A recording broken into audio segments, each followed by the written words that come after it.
স্বর্গে আমি কাউকে পাঠাতে পারবো না, তবে যারা দূর দূর থেকে এসছেন আমাকে ভালোবাসুন বা আমার উপরে রাগ করুন, আমার কীর্তন 3 ঘন্টা মন দিয়ে শুনবেন, আর যেটা প্রয়োজন ওটা নেবেন। জানি না স্বর্গে যেতে পারবেন কিনা, তবে আপনার পরিবারকে আপনি স্বর্গ বানিয়ে নিতে পারবেন। অসাধারণ তত্ত্বের একটি ভিডিও আপনাদের সামনে উপস্থাপন করছি। ভিডিওটি খুবই গুরুত্বপূর্ণ থাকায় ভিডিওটি আপনাদের মাঝে শেয়ার করলাম। আপনারা দেখবেন এবং অন্য দর্শকের মাঝে শেয়ার করে দেবেন, যেন প্রতিটি নাগরিকের গুরুত্বপূর্ণ তথ্য সম্পর্কে জানতে পারে। ধন্যবাদ সবাইকে। চ্যানেলটি সাবস্ক্রাইব করে আমাদের সাথে থাকবেন। প্রেম সে নিতাই গৌর হরি হরি বল। আপনাদের এই সাইটে আছে কিনা জানি না, অনেক অনেক সাইটে আছে, মানুষ আমাকে নিন্দা করে। ও কিচ্ছু জানে না। কই আমার সামনে বসাও না, 2 মিনিট টিকবে না, 2 মিনিট।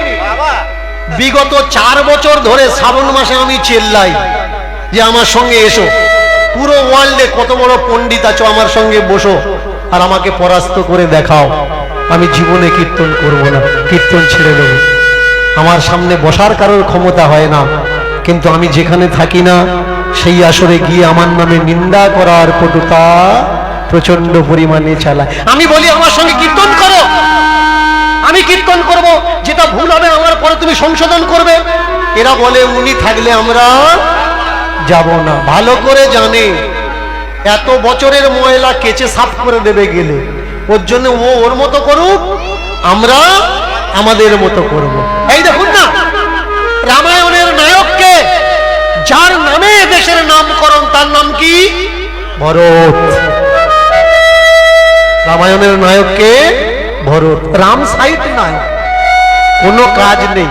14 বছর রাজাবিহীন সিংহাসন কে চালিয়েছে? রাম পারতেন না। যে মানুষটা চালিয়েছেন তিনি হচ্ছে হিরো। হিরো কাকে বলা হয়?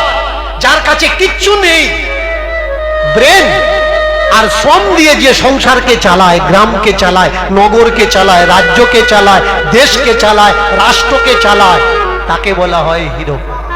এই ভরত রামের কাছে গেছে, দাদা ফিরে এসো। দাদা বলেছে না, যাব না। বলে তাহলে কোনো চিহ্ন দাও তোমার। কি দিয়েছে মায়েরা? 2টো খড়ম দিয়েছে। ভরত ওই 2টো খড়ম এনে সিংহাসনে বসিয়ে নিজে নিচে বসে রাজত্ব পরিচালনা করেছে, সিংহাসনে বসেনি। এখন প্রশ্ন এই জায়গায়,